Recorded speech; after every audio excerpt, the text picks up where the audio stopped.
It was October 2021. A happily married couple were driving into rural Vermont to celebrate their one-year wedding anniversary. Joseph and Emily had planned a 2-day trip with some family members, traveling up in their camper van, which they'd affectionately named Roaming Rosie. But what appeared to be a picturesque vacation would soon turn into a nightmare. This perfectly planned trip took a sinister turn when, on the second day, Joseph showed up to breakfast without Emily. She wasn't seen all day. When his family asked, he just said she wasn't feeling well or that they'd had a little fight. But back in the camper, something horrific had happened. "That's it. You're dead. That's it. You're dead," she reportedly said, reaching for a pistol under her pillow. Because these were people who slept with guns. The fight they'd had wasn't little at all, and it had ended in the worst way possible. A missing wife, a camper van meant to be a home, and 8 trash bags. This is the horrifying case of Joseph Ferazo. In the spring of 2020, as the COVID-19 pandemic swept through the world, Emily, a lively 20-year-old from New Hampshire, met Joseph Ferazo, a 40-year-old tattoo artist with a nomadic spirit and a penchant for living on the edge. Born in July 1999, Emily was raised by a determined single mother who juggled college as a freshman while nurturing her newborn daughter. Growing up in a bustling household with 5 half-siblings, Emily developed a vibrant personality, blending a love for creative pursuits like sketching, painting, and crafting with a deep-seated passion for helping others. She initially enrolled in esthetician school in Manchester, New Hampshire, dreaming of a career enhancing others' confidence through beauty. But her desire to make a more profound impact led her to pivot toward nursing. And by the time she met Joseph, she was working as a licensed nursing assistant at a local healthcare facility, balancing long shifts with an active social life that often took her across state lines to Vermont. Joseph, born in Pennsylvania, had carved out a niche as a talented tattoo artist after moving to Burlington, Vermont, in 2012. His life, however, was far from stable. The high cost of living in Vermont forced him to rely on friends' couches, moving from one temporary home to another. Their paths first crossed in 2018 at his tattoo parlor, a gritty yet creative hub in Burlington's Arts District. Emily, then 19, accompanied her friend Lauren, who was training under Joseph to become a body piercer. Lauren was nervous about performing her first piercing, and Joseph suggested she'd practice on someone she trusted. Emily, always eager to support a friend, volunteered, sitting calmly as Lauren pierced her ear. As Emily left, Joseph turned to Lauren with a sly grin, saying, "Your friend is something special. I could see her as my next ex-wife." The comment was half-joking, but it lingered.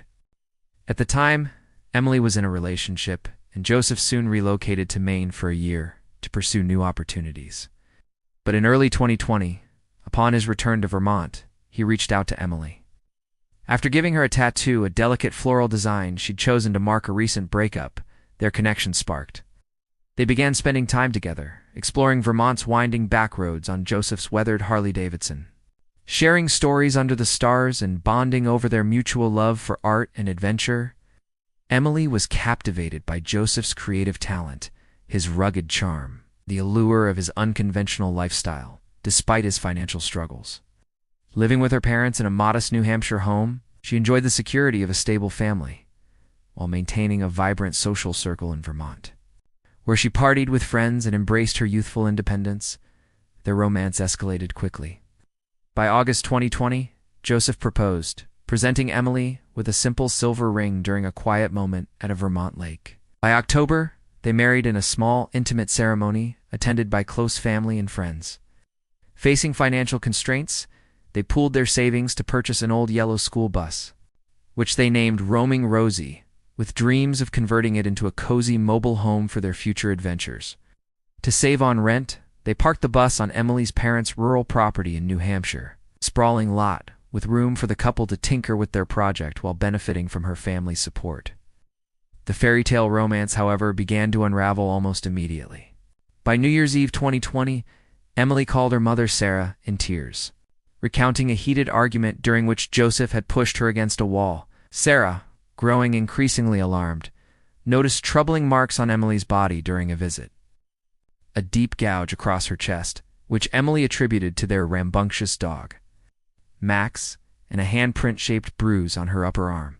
which she refused to discuss, her eyes darting away when pressed. Sarah, fearing for her daughter's safety but wary of pushing her away, chose not to intervene directly. Instead, she and her husband, David, agreed to let the couple live on their property, hoping proximity would allow them to monitor Joseph's behavior. Emily's friends and family had voiced concerns about the relationship from the outset, pointing to the 20-year age gap, Joseph's lack of financial stability, and the rapid progression from dating to engagement in just 4 months. Emily, defiant in her love, addressed the criticism on Facebook, posting, "When someone gets engaged, married, or has a baby, just say congratulations. Keep your negativity to yourself. Everyone's path is different." Her words, liked by dozens of friends, masked the growing tension in her marriage. The couple's planned anniversary trip to Bolton, Vermont, a picturesque ski town nestled in the Green Mountains with a population of just 1,131, was meant to be a romantic escape, joined by Joseph's sister Nicole and her boyfriend Ariel, who were celebrating Ariel's birthday at a cozy Airbnb. The group arrived on Friday, October 15th, 2021, with plans for a weekend filled with hiking through vibrant autumn forests, dining at local eateries, and bonding over shared laughter. Emily, however, was visibly apprehensive, confiding to Nicole that she felt uneasy about the trip. The couple's relationship was crumbling under the weight of financial pressures. Joseph's inconsistent income as a tattoo artist clashed with Emily's modest earnings, and frequent arguments fueled by Joseph's desire to return to a non-monogamous lifestyle. Before their marriage, Joseph had been open about his polyamorous past. But Emily insisted on monogamy, saying, "I don't want to share you, and I don't want you to share me." Joseph reluctantly agreed. But his persistent suggestions to open their marriage sparked heated disputes, leaving Emily feeling betrayed. On Friday night, Joseph texted Nicole to cancel plans to join them at the Airbnb, claiming he and Emily were exhausted from the 4-hour drive from New Hampshire. In reality, a volatile argument was unfolding inside Roaming Rosie. Parked in a dimly lit lot near a condo complex where Joseph's ex-wife Rachel lived, a detail that ignited Emily's fury, feeling disrespected and fed up with his infidelity. Emily declared she was done with the marriage and wanted to leave. The confrontation escalated into a tragedy that would shatter their lives. On Saturday morning, Joseph joined Nicole for breakfast at Maxie's, a local diner, alone. When asked about Emily, he casually explained she was sleeping off a minor illness or upset from a small disagreement, offering no further details. He seemed unfazed, sharing French press coffee from the camper, showering at the Airbnb, and later setting up his tattoo equipment to give Nicole a small rose tattoo at a friend's home in St. Albans, where he had relocated Roaming Rosie. That evening, the group attended a bonfire party at the same friend's property, where an off-duty police officer, Officer Jenna Carter, was among the guests. Joseph mingled effortlessly, discussing his tattoo business, his plans to live full-time in the camper, and his love for Vermont's open roads. His demeanor was relaxed, though Nicole later noted he seemed emotionally distant, which she attributed to the supposed argument with Emily. He never mentioned his wife until the party wound down around midnight, when a casual comment about music prompted him to say, "Oh, Emily likes that band," surprising Officer Carter, who hadn't realized he was married. Behind the facade, a gruesome reality lay hidden in Roaming Rosie. Joseph sent texts to Emily's phone, crafting a false narrative that she was alive. "This is far enough. Get your ass home. I'm heading back to New Hampshire. You coming Sunday?" In truth, Emily's body was concealed in the camper's cramped shower. Returning to New Hampshire without her on Sunday? Joseph told Emily's parents, Sarah and David, a vague story. They'd argued in a Bolton parking lot. Emily had kicked him in the groin during a scuffle, and she'd stormed off, claiming she'd take an Uber home. Said he drove to a nearby convenience store to give her space. But when he returned, she was gone. His story unraveled as he gave inconsistent answers about the camper's location. First claiming it was in New Haven, then at a friend's garage named Kurt, neither of which was the St. Albans property. Growing suspicious, Sarah pressed him, noting his trembling hands and evasive demeanor, which he attributed to the cold from riding his motorcycle. Sarah and David contacted the Vermont State Police, who reached out to Joseph. He repeated his story, insisting Emily had left on her own. That night, Joseph persuaded his friend Spencer Lemons to drive him back to St. Albans to retrieve roaming Rosie. As they approached the property, they spotted police vehicles surrounding the camper, their flashlights cutting through the darkness.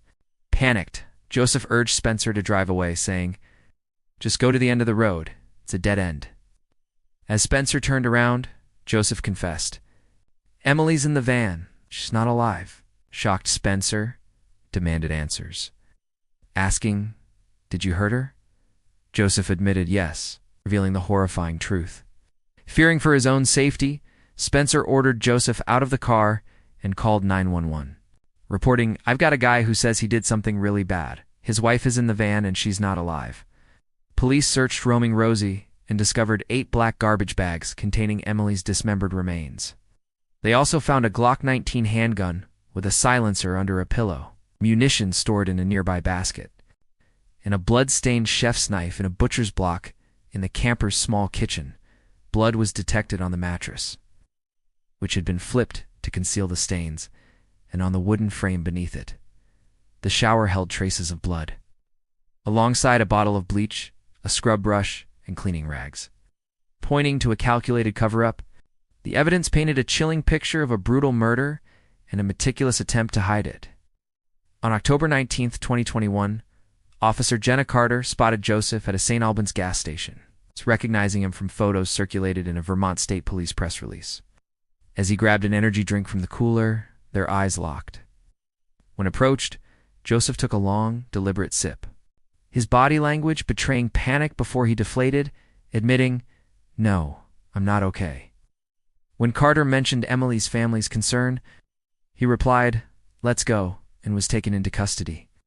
In his initial police interview, conducted by Trooper Cody Marshall, Joseph confessed to shooting Emily during an argument on Friday night, claiming she became psychotic after they parked the camper.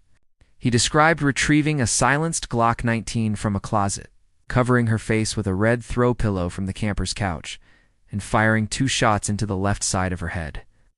The bullets exited her skull, lodging in the pillow beneath her. He then carried her 130-pound body to the shower, dismembered it with a serrated saw, and stabbed it 18 times, once in the heart, 8 times in the abdomen, and 9 in the back, using at least 3 different knives, all of which bore her DNA. He placed her remains, along with bloodied bedding, her sneakers, glasses, wallet, and phone, into 8 garbage bags, keeping her driver's license separate. He replaced the bedding with fresh sheets and a blanket, then slept in the camper mere feet from her body. Shockingly, Joseph continued his weekend as if nothing had happened. At 7:48 a.m. Saturday, he texted Nicole, "Can't sleep. Any interest in breakfast? Maxie's has great food. I just French pressed some coffee." They dined at Max's, where he ate eggs Benedict and sipped a mimosa. He drove the camper to St. Albans, parked it at his friend Kurt's property, and gave Nicole a rose tattoo, texting Emily's phone, "Whatever. I'm spending time with Nikki, call me." That night, he dined at Twig's, a St. Albans gastropub, enjoying craft beer and a burger, then slept in the camper again. On Sunday, he joined Nicole for coffee and lunch at a Burlington cafe, stopping at Hannaford to buy bleach, all while concealing the truth.